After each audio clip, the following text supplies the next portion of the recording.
शिवछत्रपती शिवाजी महाराजांना प्रणामाने वंदन करून तुम्हा आम्हा सर्वांचे वंदनीय शिवसेना प्रमुख बाळासाहेब ठाकरे यांना नतमस्तक होऊन ज्यांनी या देशाची राज्यघटना लिहिली ते परमपूज्य डॉक्टर बाबासाहेब आंबेडकर यांना वंदन करून आजच्या या बायका विधानसभेच्या होऊ घातलेल्या निवडणुकीच्या माध्यमातून इस मंच पे बैठे हुए शिवसेना उद्धव बालासाहेब ठाकरे पार्टी के शिवसेना के नेता युवा सेना प्रमुख आदरणीय आदित्य जी ठाकरे साहब मंच पे बैठे हुए महाविकास आघाड़ी के कांग्रेस पार्टी के नेता राष्ट्रवादी कांग्रेस पार्टी शरद पवार जी की पार्टी के नेतागण समाजवादी पार्टी के नेतागण आम आदमी पार्टी के नेतागण और रिपब्लिकन पार्टी के नेतागण मैं सभी लोगों को तहे दिल से धन्यवाद देता हूं क्योंकि इस महाविकास आघाड़ी का बाइकल विधायिका से हमारे शिवसेना पक्ष प्रमुख आदरणीय उद्धव जी बालासाहेब ठाकरे ने मुझे मौका दिया उस तरह महाविकास आघाड़ी के सभी नेताओं ने भी मुझे मौका दिया ऐसा मैं यहाँ पे बताना चाहता हूँ। आदरणीय उद्धव साहब ने इस मौके के अंदर काफी देर से इसके बारे में बातचीत हो रही थी। मैं बताना चाहता हूँ आप सभी लोगों को मैं मनोज पांडुरंग जामसुदकर 2012 के अंदर जब पहली बार कॉर्पोरेशन में खड़ा हुआ तब मेरा इलाका नागपुर और मझगांव इलाका था और उस इलाके में जब मैं घूम रहा था इलेक्शन के दिन उस वक्त काफी लोग बता रहे थे कि भाई ये हिंदू लड़का हमारे कौम को क्या समझेगा, लेकिन मैंने जो 5 साल में नागपुर हल्के में और मझगांव हल्के में जिस तरीके से काम किया है सभी लोगों को साथ में लेके कंधे से कंधा मिला के मैंने काम किया है। आज भी नागपाड़ा की आवाम और मझगांव की आवाम आप मेरे नाम को याद करती है कि नगर सको तो इस तरीके का हो।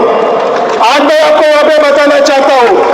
कि जिस दिन मुझे इस बाइकल विधानसभा की उम्मीदवारी दी गई उसी दिन से मेरे सहयोगी जो हमारे साथी थे फिर रमाकांत बाटे जी थे, किशोरताई पेडनेकर जी थे, अब जो इच्छुक उम्मीदवार थे उनको मैं मिला। साथ में हमारे कांग्रेस पार्टी के मधु अन्ना जी थे, शमीम भाई थे, जुनेद पटेल भी थे, उनको भी मिला। और जिस दिन मैंने रईस भाई को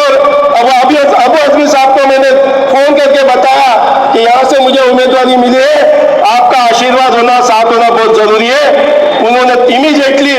अबू आजमी साहब ने और रईस भाई ने उनके पूरे साथियों को मेरे साथ में जोड़ दिया। जिस तरीके से कांग्रेस और राष्ट्रवादी पार्टी के सभी कार्यकर्ता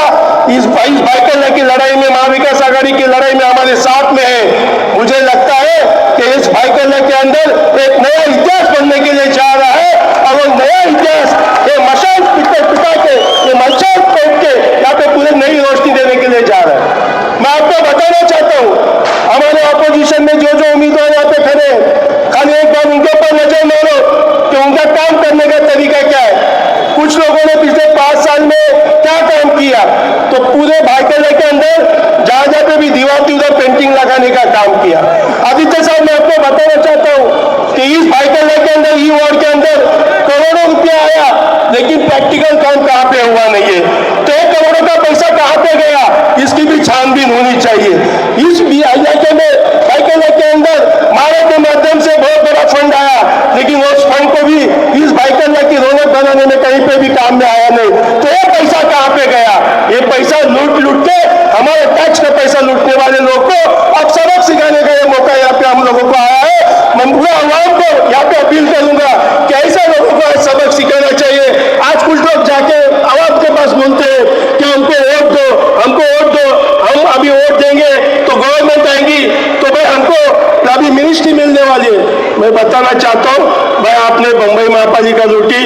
आपने जो आमदार था आमदार का फंड लूटा तो अभी और कुछ का देश के राज्य का मंत्री बन के और हमारे आवाम का पैसा लूटना चाहते हो। इन लोगों को सही टाइम पे सबक सिखाना अपना काम है। आप लोगों को मैं वादा करता हूँ कि इस नागपुर अपना जिस तरीके से मैंने नागपुर हल्के में काम किया, मझगांव हल्के में काम किया, उसी तरह इस बाइकल विधानसभा के अंदर जो मसले फिर वायु प्रदूषण का मसला होगा, पार्किंग का मसला होगा,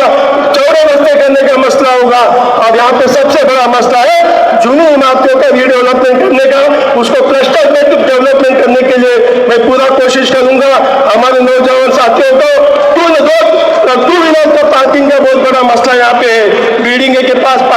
गाड़ियों की जगह नहीं है, इसलिए ज़्यादा से ज़्यादा यहाँ पे पार्किंग के लिए